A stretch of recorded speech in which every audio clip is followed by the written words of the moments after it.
Sir current bill అన్నీ బాగా పెంచి 300 వచ్చింది, 450, 500, 600. ఆటో వాళ్ళకి మీరు 10,000 ఎందుకు ఇచ్చారండి? 10,000 ఎందుకు ఇవ్వాలి? ఆ 10,000 బొక్కే కదా. ఆ 10,000 10 మంది పిల్లలకి ఎడ సరిపోద్ది కదా అన్నం కిందైనా. ఆ 10,000 ఆటో వాళ్ళకి నెలకు 10,000 వేస్తుండ్రు. ఈ అమ్మఒడి గిమ్మఒడి అని వాళ్ళకి వేస్తుండ్రు. వాళ్ళకి ఎందుకంటే ఇంట్లో పోషించలేరు వాళ్ళు. ఆ పోషించకపోతే ఇంకెందుకన్నాడు పిల్లలు?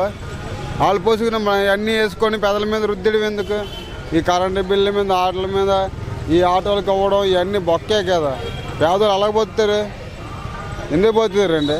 మీరు ఇచ్చే 10 రూపాయలు ఏంటంటే 10 మందికి ఉపయోగించాలి. లేనుకోవండి, ఏది పనికిరాకుండా వాళ్ళకి పెట్టండి, అది బాగుంటుంది. మీరు అందరికి ఇచ్చి, అందరికీ ఉన్నోళ్ళకి ఇచ్చి లేనోళ్ళకి. ఇప్పుడు ఇచ్చిన ఇల్లు కూడా ఉన్నోడికి ఇచ్చారు, లేనోడికి ఎవ్వడికి లేదు ఇల్లు. ప్రతి ఓడికి కూడా ఇచ్చింది ఇల్లు మాత్రం ఉన్నోడికి ఇచ్చారు, లేనోడికి ఎవరికి లేదు. కావాలంటే చూడండి, ఇల్లు చెకప్ చేయండి. వాళ్ళకి ముందు ఇల్లు ఉన్నాయో లేవో చెకప్ చేసి అప్పుడు ఇల్లు ఇవ్వండి, లేకపోతే క్యాన్సిల్ చేశాను. అన్న క్యాంటీన్లు తీసారంటే వీళ్ళు ఎందుకంటే మళ్ళీ క్యాంటీన్ మారుద్దాం అన్నారు, తీసి మెడికల్ దీని కింద వేస్తారు, సత్వాలయం కింద ఎట్టేశారు. ఇప్పుడు అవి కూడా క్యాంటీన్ ఓపెన్ అయితే మీ పేరు చెప్పుకుంటారు. ఈ మధ్యలో ఓపెన్ చేస్తాను అంటారు, ఓపెన్ చేసి ఆవిడ వెళ్ళడు. ఎందుకంటే ఎలసిన ముందు ఎట్టారని పేరు ఉండిపోతుంది గ్యారంటీ. ముందు నుంచి అలా అన్న క్యాంటీన్ మెయింటైన్ అయిపోతే రామారావు పేరు మీదకి వెళ్ళిపోతున్నాం. ఇప్పుడు వచ్చిందంతా వైఎస్ఆర్ క్యాంటీన్ అంటారు, ఇంకా ఆ పేరు మీద మీకు పేరు ఉండదు. చూసుకొని జాగ్రత్తగా చేయండి. మన రాజధాని మాత్రం విశాఖపట్నమే. విశాఖపట్నం దాటి ఎక్కడికి వెళ్దాం. అక్కడ అమరావతి అన్నారు కానీ అమరావతి కాదు, విశాఖపట్నం మించింది ఏది లేదు. అవన్నీ వాళ్ళు పేపుతారు, అవి హైదరాబాద్ తేతాయి. ఇక్కడికి వచ్చింది మాత్రం విశాఖపట్నం ఒకటే కాదు. ఈ గ్యాస్ సిలిండర్ రేట్లు బాగా ఎక్కువ ఉన్నాయి. 11,50 దింపనందుకు 50, 1200. మరి సాధారణ వ్యక్తి ఎలా పోతాడు? మరి అంత ఇంకే అతను పైపోతున్నాయి కదా. ఆ మందు షాపులోకి వెళ్తే అక్కడ 250, 350. ఇంకా అప్పుడు బాగుండదు, అంత నీరే. జగన్ గారు చేసిన పనులు అన్నీ బ్రాండ్ అంత నీరు దెబ్బే. మరి మీరు చూసుకో. ఇప్పుడు 500 తెచ్చుకుంటున్నాడండి, ఇక్కడ 300 200 తెస్తాడు. ఇంటికాడ ఏం సరిపోదు. ఇప్పుడు 300 అంటే ఇంకా ఇంటికాడ ఏమిస్తాడు? మరి అదే చూసుకోండి. మరి అదే మా తాగడం అని ఇలా శాంపుల్ వేసుకోవాలి, పెగ్ వేసుకోవాలి. ఇప్పుడు పెగ్ 6 రూపాయలు సరిపోతుంది. అన్నగారిని సూపర్ అండి, శుభ్రంగా 10 మంది తినేవారు. ఇప్పుడు ఉద్యోగులకు వెళ్ళేవాళ్ళుగా ఆ టయానికి భోజనం లేకపోతే ఏంటంటే అన్నం గంటలకు వెళ్తే 5 రూపాయలు ఇచ్చి భోజనం చేసేవారు, సరిపోదు. అక్కడక్కడ హోటల్లో ఉన్న వాళ్ళు పని లేకపోతే అలా వెళ్ళి తినేసేవారు. పనులు వెళ్ళి 5 రూపాయలు భోజనం సూపరు. మరి పవన్ కళ్యాణ్ వస్తున్నాడు. పవన్ కళ్యాణ్ అతను మనకు అనవసరం అండి, మనకు సంబంధం లేదు. చంద్రబాబు కేక ఆ 2 ప్రభుత్వంలోనే ఉత్తుత్తోపానికి ఎంత చేసినా అందరికీ తెలుసు. ఉత్తుత్తోపానికి దగ్గరికి వచ్చి మొత్తం చేయించారు కదండి. చేయలేదండి, మీకు తెలీదా? ఉడాపారకు వచ్చి మొత్తం చెట్లు గిట్లు అన్నీ కూడా చేయలేదా? ఆడి ఎవడెక్కన్నా సరే ఎట్టేది గాడి చెప్పలేం. ఆ టయానికి మనుషులు మారిపోతారు, నోట్లు ఎత్తే మనుషులు మారిపోతారు, నోట్లే ఓట్లు అయిపోతాయి. పవన్ కళ్యాణ్ ఇంకా మరి పవన్ కళ్యాణ్ జగన్ సీన్ అని కాదండి, అక్కడ టాలెంట్ బట్టి ఉంటుంది ఆ రోజుకి. మీరు ఎవరికి వేస్తారు? మీరు ఎవరికి వేద్దాం అనుకుంటారు? మీరు నేను ఎవరికేదని చెప్పనండి, ఎప్పటికీ జగన్ మీకు ఉపకారం ఉందా? నేను ఆ టయానికి ఎవరికి చేస్తాను నాకే తెలియదు. ఏడే మానేస్తాను అంతే. ఓటకు మన హక్కు కదా, ఓటకు మన హక్కే. ఆ టయానికి న్యాయం జరగాలి కదా. ఉన్న ఇల్లుకే దిక్కులేదు, ఇల్లు ఇచ్చారన్నాడు, వీళ్ళు ఖాళీ స్థలాలు చూపిస్తాను, ఇల్లు లేవు అక్కడ. ఖాళీ భూములు ఇచ్చి ఇల్లు కట్టుకో అంటాను, అది ఇల్లు. ఇల్లు కట్టేసి ఉంచాను, ఇల్లు ఇచ్చాను అన్నాడు, ఇల్లు లేవు అక్కడ, భూములే ఉన్నాయి, భూముల్లో కట్టుకోమంటాను.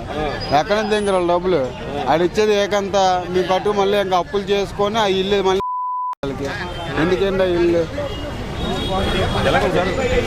చెప్పండి. జగన్మోహన్ ప్రభుత్వం అంటే పేదలకు అండగా నిలిచాడండి.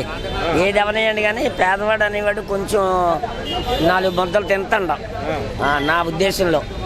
4 ముద్దలు తింటున్నాడు. ఏది మన కరోనా ముందు 2 సంవత్సరాలు కరోనా వచ్చిందంటే కరోనా వచ్చినట్టే లేదు, బ్రహ్మాండంగా చూశాడు.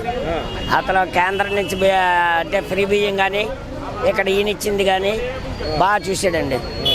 మనం ఉన్నవాడి సంగతి వదిలేయండి, ఉన్నవాడు ఏదో కోరుకుంటాడు, లేనోడికి మాత్రం నోటి నిండా శుభ్రం కడుపు నిండా కూడున్నదండి. అది మాత్రం నిజమండి. అన్న క్యాంటీన్లు వేస్ట్ అండి. అన్న క్యాంటీన్లు సోమరిపోతానానికి నిదర్శనం అండి అది.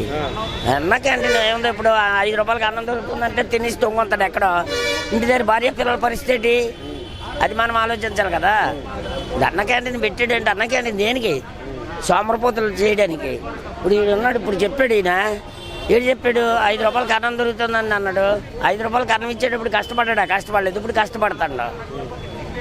5 రూపాయలకి అన్నం దొరికినప్పుడు కష్టపడలేదు. 5 రూపాయలకి అన్నం తినేయడం ఎక్కడో ఎవరి దగ్గర అప్పు చేసో ఏదో 5 రూపాయలు అన్నం తినేసి ఎక్కడో పడుకున్నాడు. పిల్లల పరిస్థితి అది మనం ఆలోచించాలి కదా. ఇప్పుడు అన్నకాన్ని తీసేసాడంటే దేనికి తీసాడు? శోభన పోతానాన్ని తగ్గించడానికి, భార్య పిల్లల్ని శుభ్రంగా చూసుకోవడానికి. అది అంటే ఇప్పుడు అందరూ తింటున్నారంటే అది అందరిది హక్కే. ఇప్పుడు ఆఫీసు ఆ టైంకి ఆఫీసుడు అలా దూరేసి 4 ఉంగరాలు పెట్టుకుని మండచైన వేసుకుని తిన్నోడు ఉన్నాడు. అవేళ గొడ్డ మీద గొడ్డ చిరిగిపోయినా కానీ తిన్నోడు ఉన్నాడు. మరి అందులో పేదోడు ఉన్నోడు అనేవి లేదు కదా. వాళ్ళు టోటల్ మొత్తం 5 రూపాయలకి అందరికీ పెట్టారు, భోజనం పెట్టారు. కానీ అది సోమరిపోతనానికి నిదర్శనం అండి. అది మాత్రం కరెక్ట్ కాదు. అది తీసేయడం మంచిది, చాలా మంచిది. ఎందుకంటే ప్రతి ఒక్కడు ఇప్పుడు ఒళ్ళు నుంచి కష్టపడి ఆడు బెల్లం పిల్లల్ని చూసుకుంటాడు. ఆడు ఇంత కడుపు నిండా తింటాడు. వీళ్ళు 5 రూపాయలు పెట్టినప్పుడు ఏమైంది? ఆడు తినోడు ఇంటి దగ్గర పిల్లలు లేట్ అయ్యారో తెలిసేది కాదు, ఇబ్బందులు పడ్డారు. అది వాళ్ళకి చేదోడండి, మంచిదే, తప్పులేదండి. చేదోడు ఇచ్చాడు బాబు, కొంచెం అప్పులు చేసుకోకుండా ఇచ్చిన డబ్బులతోటి వ్యాపారం చేసుకుని బతకమన్నాడు. తప్పేంటి? ఇదే మరి తాగడానికి ఇలా మొండకి ఎండకి ఖర్చు పెట్టాడంటే అది వేరే సంగతి. ఆడుకున్న అలవాటు లేకుండా శుభ్రంగా బతకమన్నాడు. వడ్డీకి తెచ్చుకోకుండా నేను ఇచ్చిన డబ్బులతోటి శుభ్రంగా వ్యాపారం చేసుకోండి అన్నాడు. ఇంకా తప్పేటండి? ఆడు చేసిన తప్పు అయితే నాకేం కనపడలేదు.